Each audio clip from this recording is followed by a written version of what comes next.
A'udzubillahi minasyaitonirrajim. Bismillahirrahmanirrahim. Assalamualaikum warahmatullahi wabarakatuh.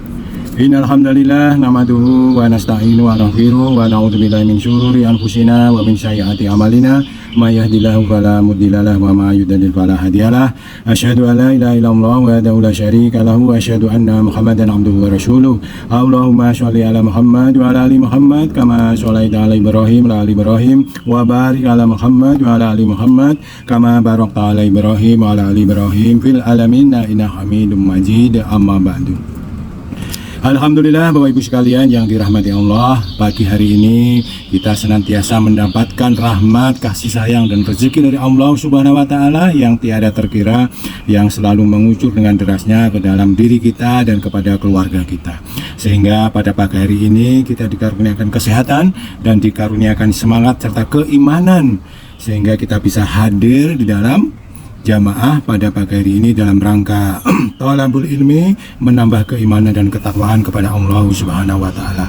Marilah Bapak Ibu sekalian, kita syukuri semua itu, paling tidak untuk membacakan alhamdulillahirabbil alamin. Sholawat dan salam mari kita aturkan kepada junjungan kita Nabi besar Muhammad sallallahu alaihi wasallam, kepada para keluarganya, kepada para sahabatnya, dan kepada para pengikutnya nanti sampai akhir zaman. Semoga anak cucu kita dan dzuriat kita nantinya mendapatkan syafaat dari beliau di akhir zaman nanti. Amin, amin, amin ya robbal alamin. Bapak Ibu sekalian yang dirahmati Allah, pagi hari ini kita akan memulai sharing kita tentang kisah-kisah yang ada di dalam Al-Quran. Kita akan memulai dengan kisah-kisah para nabi dan rasul yang disebutkan di dalam Al-Quran. Yang pertama tentunya adalah kisah tentang Nabi Adam alaihissalam. Nah, Bapak Ibu sekalian, kisah tentang Nabi Adam terdapat pada beberapa surah di dalam Al-Quran, yaitu diantaranya di dalam surah Al-Baqarah ayat 30 sampai 38 dan surat Al-A'raf ayat 11 sampai 25. Nanti kita baca ya sampai lengkapnya.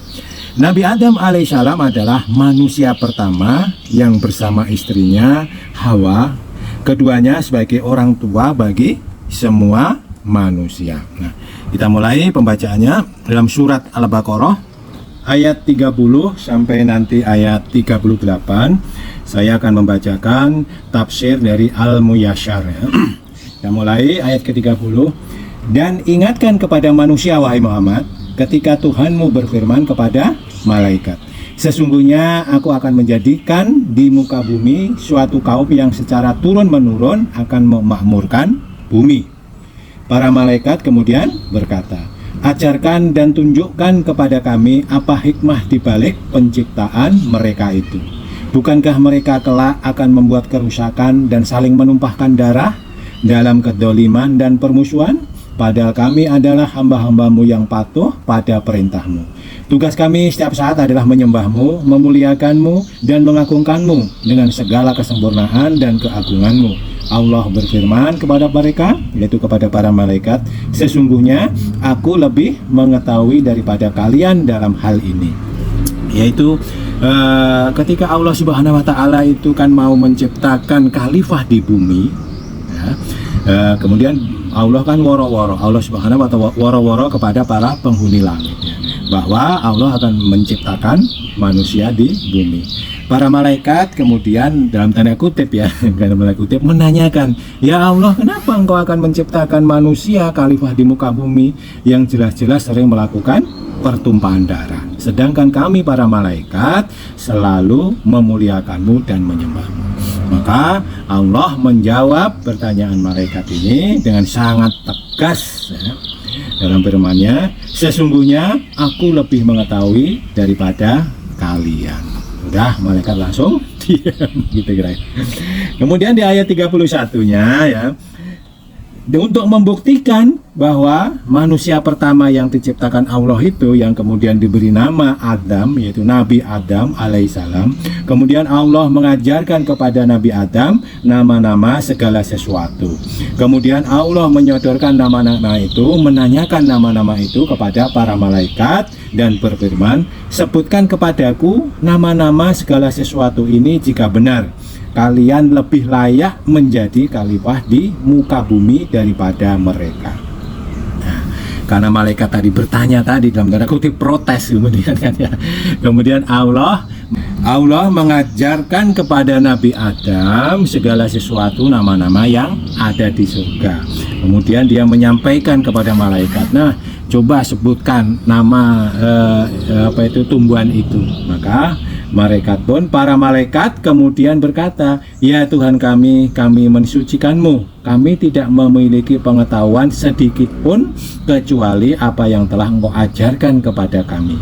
Sungguh hanya Engkau yang maha mengetahui dan maha bijaksana dalam mengatur semua perkara ciptaanmu. Nah, dari sini malaikat pun segera sadar bahwa dia bertanya dalam tanda kutip protes tadi. Allah Subhanahu wa taala menunjukkan bahwa manusia khalifah di muka bumi yang akan diciptakan nanti adalah mempunyai kelebihan lain dibanding malaikat. Allah Subhanahu wa taala kemudian berfirman, wahai Adam, sebutkanlah di hadapan mereka nama-nama segala sesuatu yang tidak mereka ketahui itu. Dan kemudian Nabi Adam pun menyebutkan nama-nama semuanya itu.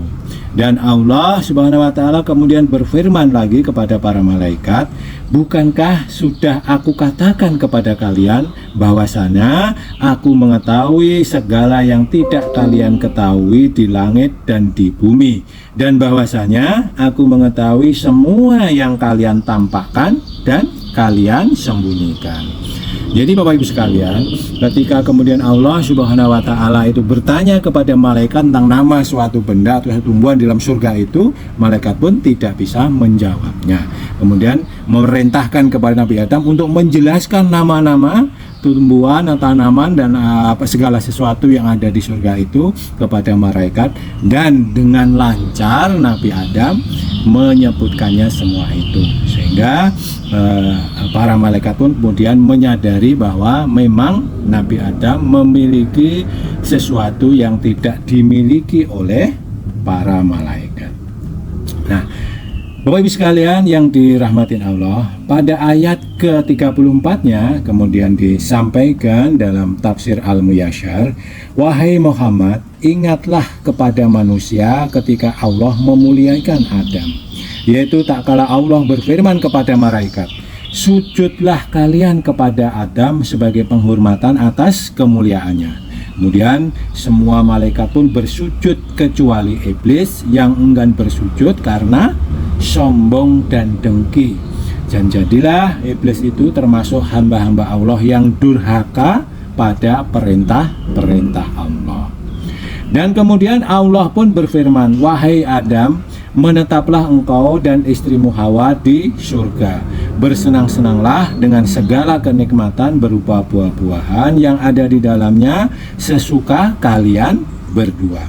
Akan tetapi janganlah sekali-kali kalian berdua mendekati pohon ini agar kalian tidak tergelincir ke dalam kedurhakaan, yaitu menjadi orang yang melanggar perintah-perintah Allah. Nah, Bapak Ibu sekalian, di dalam ayat ini akhirnya kita memahami bahwa ketika Nabi Adam sudah bertemu, sudah di surga, sudah diciptakan dan hidup di surga bersama Hawa istrinya, Allah memberikan perintah larangan, ya, memberikanlah perintah larangan sebagai ujian kepada Nabi Adam, sebagaimana kita manusia, kita itu mendapatkan perintah untuk menjalankan syariat dan larangan untuk meninggalkan yang dilarang.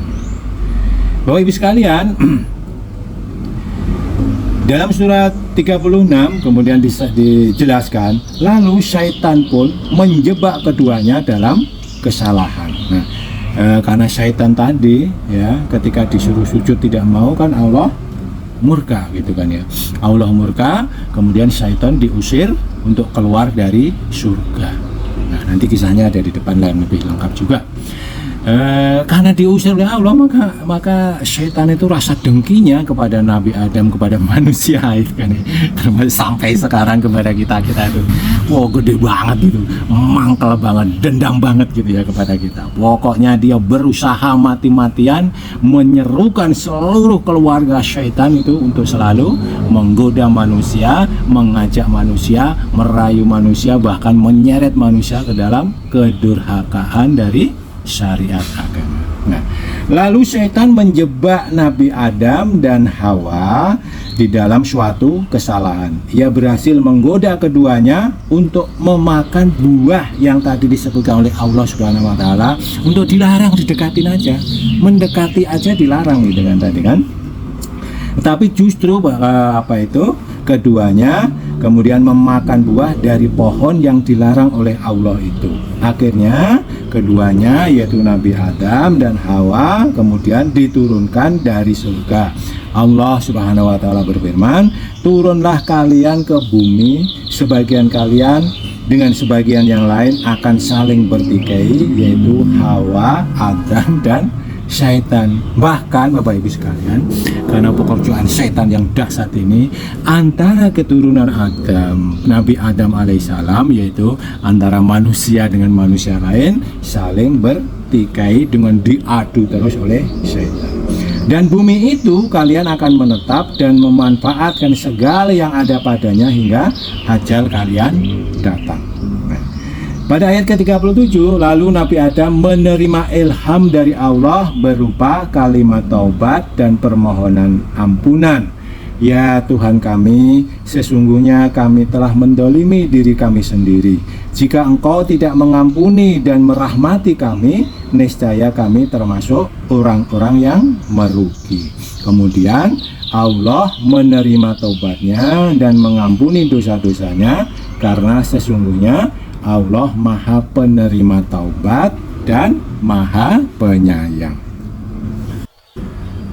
Bapak-Ibu sekalian yang dirahmati Allah, doa Nabi Adam alaihissalam tentunya yang sudah sangat familiar ya, mungkin sudah sering kita baca, yaitu Rabbana dzalamna anfusana wa ilam taghfir lana wa tarhamna lanakunanna minal khosyirin. Ya Tuhan kami telah mendolimi diri kami sendiri. Jika Engkau tidak mengampuni kami dan tidak merahmati kami, niscaya kami termasuk orang-orang yang merugi. Nah, Bapak sekalian, doa yang sangat bagus sekali tentunya, yang mungkin bisa kita dawamkan dalam doa kita sehari-hari. Nah, Bapak Ibu sekalian, tafsir Al-Muyassar yang ayat surat Al-Baqarah ayat ke-38-nya ya, dijelaskan bahwa Allah Subhanahu wa taala berfirman kepada mereka, yaitu kepada Nabi Adam dan Hawa, "Turunlah kalian semua dari surga dan akan datang kepada kalian serta anak cucu kalian hidayah menuju kebenaran. Barang siapa melaksanakan hidayah itu, niscaya tidak akan khawatir dengan masa depannya dan tidak akan menyesali masa lalunya.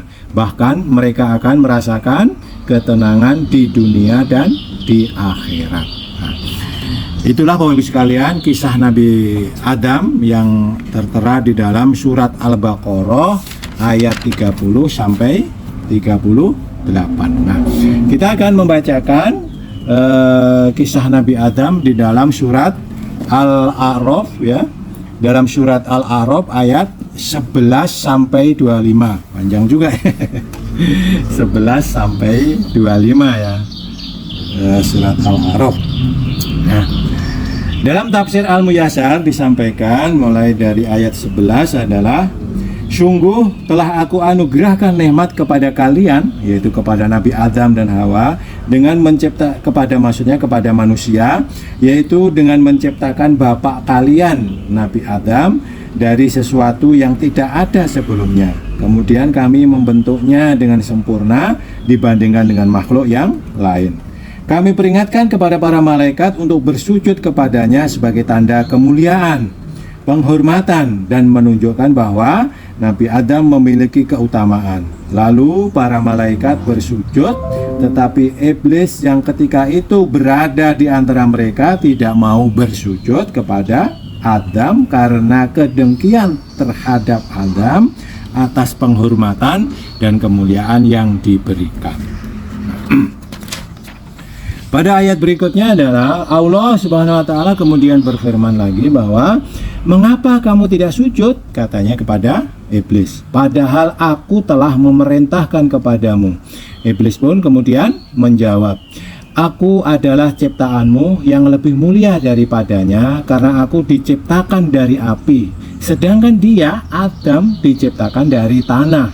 Dan iblis berpendapat bahwa api lebih mulia daripada tanah. Nah, itu adalah bagian dari salah satu penyakit hati, yaitu perasaan dengki, perasaan ujub, perasaan sombong, perasaan berbangga-bangga diri. Nah, itulah penyakit hati yang selalu dihembus-hembuskan oleh para iblis, para syaitan ini kepada kita semuanya. Maka kita harus berhati-hati menghadapi itu semua. Dalam tafsir ayat 13, Allah Subhanahu wa taala kemudian berfirman lagi, turunlah kamu dari surga, tidak pantas bagimu menyombongkan diri di dalamnya, keluarlah kamu darinya, sesungguhnya kamu termasuk orang-orang yang rendah dan hina. Kemudian iblis diusir dari surga. Kemudian ketika iblis berutus asa dari rahmat Allah, dia berkata, orang melihat Allah marah, ya gitu kan ya. Kemudian iblis tahu gitu, akhirnya iblis pun tetap meskipun begitu, iblis ngeyel minta ampun, ngeyeliun.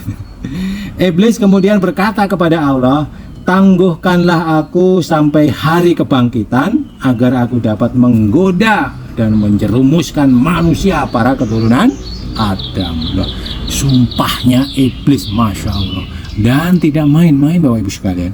Sumpahnya itu di depan Allah Subhanahu wa taala yang disaksikan oleh para malaikat penghuni surga dan didengar oleh penghuni langit dan juga didengar oleh Nabi Adam dan Hawa.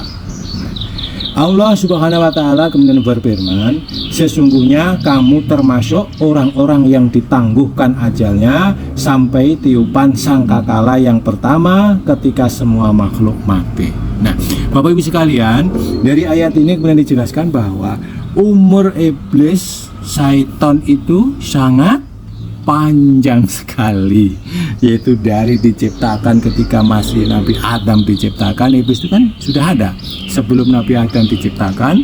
Iblis dan syaitan itu sudah ada, dan malaikat-malaikatnya. Nah, kemudian diciptakan Adam.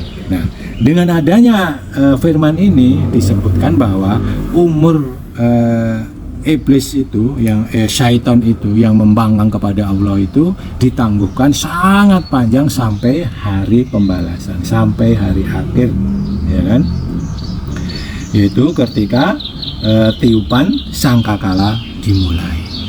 Nah, nanti pada hari petiupan sangkakala pertama itu kan semua makhluk hidup itu kan mati, manusia apalagi, malaikat pun mati, iblis, syaitan pun mati.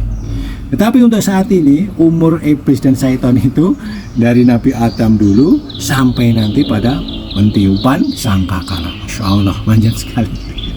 Dan ingat Bapak Ibu sekalian, sumpah dari syaitan, dia adalah musuh yang nyata bagi manusia. Kemudian Bapak Ibu sekalian, tadi disampaikan Allah Subhanahu wa taala berfirman, sesungguhnya kamu termasuk orang-orang yang ditangguhkan ajalnya sampai tiupan sangkakala yang pertama ketika semua makhluk mati. Iblis yang dilaknat oleh Allah kemudian berkata, ini masih ngeyel juga gitu ya. Ya Allah, karena engkau telah menyesatkan aku akan berusaha keras menyesatkan Bani Adam dari jalanmu yang lurus, dan aku akan menghalang-halangi mereka dari agama Islam sebagai fitrah mereka. Masya Allah, tegas jelas ya, sumpah dari iblis, sumpah dari syaitan bahwa dia akan menghalang-halangi kita semua untuk selalu taat kepada Allah. Dia akan membujuk rayu kita, dia akan menyeret kita dengan berbagai keindahan dunia, ya, berbagai keindahan nafsu untuk menyeret kita ke dalam neraka. Oleh itu kita harus selalu dekat kepada jamaah-jamaah kita yang bagus, selalu dekat dengan masjid, selalu dekat dengan ustadz-ustadz kita, selalu tholabil ilmi, saling ingat mengingatkan di dalam kesabaran dan ketaatan. Nah, Bapak Ibu sekalian yang dirahmatin Allah, pada surat berikutnya kemudian iblis pun tadi sudah menyampaikan sumpah keduanya, ia pun mempunyai strategi yang dahsyat. Kemudian iblis akan mendatangi, kata iblis itu, kemudian aku akan mendatangi mereka dari segala penjuru, aku akan menghalang-halangi mereka dari kebenaran, aku akan perlihatkan kebatilan itu tampak indah di mata mereka, aku akan tanamkan kepada mereka untuk cinta dunia dan ragu-ragu terhadap akhirat. Dan engkau tidak akan mendapatkan banyak dari keturunan Bani Adam yang bersyukur atas nikmat-nikmatmu. Masya Allah, a'udzubillahi min dzalik ya. Jadi setan udah dimarahi Allah itu bukannya malah istighfar, bukannya minta ampun, tapi ngeyeliun. Kemudian Allah Subhanahu wa taala menyampaikan kepada Nabi Adam, wahai Adam, tinggallah kamu dan istrimu Hawa di surga. Makanlah buah-buahan sesuka kalian berdua, dan janganlah kalian memakan buah dari pohon tertentu yang diharamkan bagi keduanya tadi ya.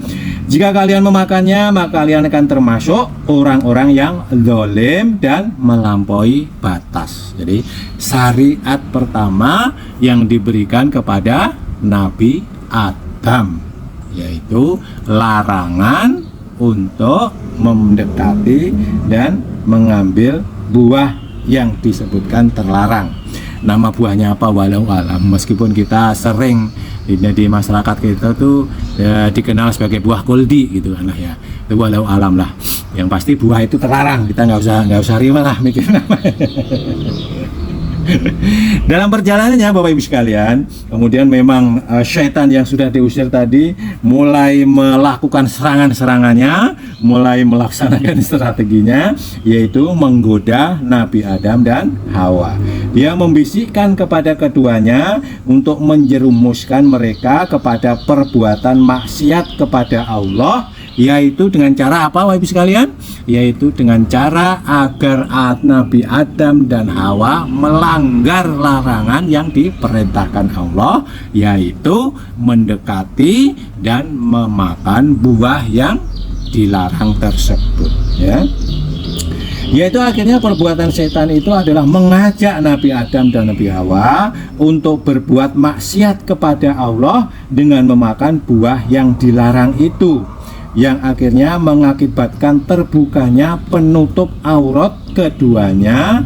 Dia dan iblis pun berkata dengan menggoda kepada keduanya, sesungguhnya Tuhan kalian itu, ini strateginya iblis nih, strateginya syaitan ini, sesungguhnya Tuhan kalian itu melarang kalian memakan buah pohon ini, pohon yang dilarang itu tujuannya adalah agar kalian berdua tidak menjadi malaikat, dan karenanya kalian tidak akan kekal di dalam kehidupan ini.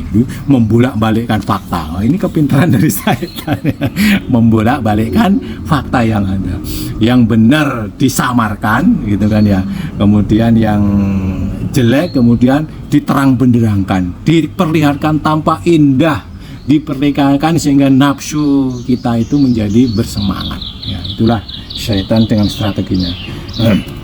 Setan pun bukan hanya begitu.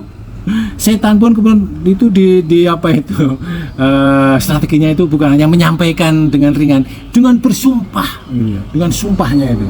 Jadi sumpah.